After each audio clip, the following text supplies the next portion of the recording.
చెప్పండి సార్, మీరు మొదలుగా మద్దతు ప్రకటించిన వ్యక్తి ఆయన ఇప్పుడు చాలా బాధపడుతున్నారు. అంటే కాంగ్రెస్ పార్టీలో మరి అందరూ మా ఇంట్లో కూడా ఉన్నారు కాబట్టి ఇంక తప్పు మానసికంగా సాయుధపరం సిద్ధపడ్డారని చెప్పేసి తెలంగాణ రాష్ట్రంలో సాయుధపరం సంబంధించినటువంటి అంశం ఈ దశ నక్సలైట్ సమస్య బాగా ఉంది. ఆ సమస్య పరిష్కారానికి కేసీఆర్ గారు మీతో ఏం చెప్తారు? అంటే నేను అనేది వాళ్ళు అసలు అంటే ఎందుకు ఎవరైనా సరే డెవలప్మెంట్ అనేది అడ్డదిడ్డంగా ఒక పద్ధతి పాలన లేకుండా ఉన్నప్పుడు ఖచ్చితంగా ఒక తప్పులు జరుగుతాయి. అలాంటి తప్పులకి వాళ్ళ అంటే సాయుధ పోరాటం చేస్తున్న ఆ సంస్థలు కానీ వ్యక్తులు కానీ వాళ్ళ బాధలు ఏంటి అని తెలుసుకోవాల్సిన ప్రతి ఒక్కరి బాధ్యత ఉంది. అంటే ఎవరు కూడా తుపాకీ పట్టుకొని అడవుల్లోకి వెళ్ళి యుద్ధం చేయడం అనేది ఎవరికి సంతోషకరమైనది కాదు. అలాంటి పరిస్థితులు సమాజంలో ఉన్నంతకాలం అలాంటి పరిస్థితులు ఉంటాయి. మరి దాన్ని ఎవరైతే అధికారంలో కూర్చున్నారో వాళ్ళు కంపల్సరీ దాన్ని అడ్రస్ చేయాల్సిన అంటే ఇవన్నీ కారణం అవే కదండి జరుగుతాయి. ఈరోజు మనకి ఇన్ని పరిస్థితులకి అంటే నాకు నచ్చలేదు ఆ పని ఆ రోజు చేసింది. జనరల్ సినిమా రిలీజ్ అయిపోయి ప్రెస్ మీట్లకు వస్తారు, పొలిటికల్ గానేమో అయిపోయింది ఆల్రెడీ. అంటే నేను సినిమా ప్రెస్ మీట్లకు నేను రాను అసలు. ఏదైనా వస్తే పొలిటికల్ ప్రెస్ మీట్లకు వచ్చాను ఇప్పుడు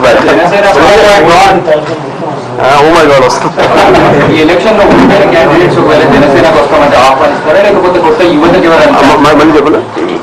అంటే ఈ ఎన్నికల్లో ఓడిపోయిన క్యాండిడేట్స్ ఎవరన్నా జనసేనలో జాయిన్ అవుతామంటే ఆహ్వానిస్తారా లేకపోతే నూతన యువతకు ఛాన్స్ ఇస్తారా? అంటే నేను అంటే ఏ పార్టీ కానీ మొత్తం కొత్త వాళ్ళతో పెట్టుకుని కాదు, కొంత ఎక్స్పీరియన్స్ ఉన్న వాళ్ళు కావాలి. ఆ రేషియో పర్ఫెక్ట్ రేషియో పట్టుకోవాలి. అలా అని చెప్పి ఎవరు పెట్టాలని కాకుండా నిజంగా ప్రజల పట్ల నిజంగా పని చేయగలరు వ్యక్తులు ఒకళ్ళు ఓడిపోయిన వాళ్ళు ఉంటే వాళ్ళు తీసుకోవడం సిద్ధంగా నేను ప్రత్యేకించాలి ఆహ్వానించి. ఎందుకంటే నాకు అధికారం మీద లేదు, నాకు సిస్టమ్ మీద గుడ్ గవర్నెన్స్ మీద ఉంది తప్ప నాకు దాంట్లో భాగంగా నేను అధికారాలు ఎన్నికలు చూస్తాను తప్ప నాకు వ్యక్తిగతంగా వ్యక్తిగత బెనిఫిట్ కోసం నేను పాలిటిక్స్ ఇచ్చాను. అవసరం నేను అనేది అదే చేస్తాను దాని గురించి ఎన్నికలు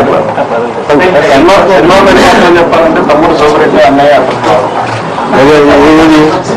పొలిటికల్గా అలా అనుకోవడానికి లేదండి. పాలిటిక్స్ లేదని మారచ్చు అంటే యాజ్ లాంగ్ యాజ్ అంటే నేను ఆ ఫ్లాప్ హిట్ అనేది నేను it's like day and night నేను అట్లా చూడను. అంటే కాకపోతే ఏంటంటే నేను దాన్ని ప్రాసెస్లో మన వాల్యూస్ పోకుండా చూసుకోవాలని కోరుకుంటారు. ఓటుని గెలిపోవటం అనేది కాదు. ఈ రోజు వైఎస్ఆర్సీపీ ఓడిపోయిందంటే నేను వాళ్ళని ఎలా చూస్తానంటే నిజంగా నిజాయితీగా వాళ్ళు ఫైట్ చేస్తుంటే నాకు చెప్పుకున్నాను. కానీ వాళ్ళు చేసిన విధానం వాళ్ళ ఓటుని గుర్తు చేసిన వాళ్ళకి అందరికీ ఇబ్బంది.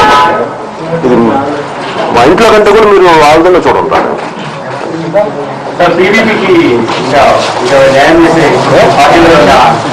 రాజకీయాలు నా ఇంట్లో సొత్తుగా నా జేబులో సొత్తు కాదు. కూర్చోబెట్టి నేను అందరికీ పంచడానికి నా జేబులో ఎక్కడ ఉంటే నేను ఏదైనా రిక్వెస్ట్ చేయగలను తప్ప నాకు అంతకుమించి వ్యక్తిగతంగా నాకు నేనే వాడుకోను. సో నేను సిన్సియర్గా ఎవరైతే హోల్ హార్టెడ్ చేస్తారో వాళ్ళని ప్రతి ఒక్కరు గుర్తిస్తారని నేను నమ్ముతున్నాను.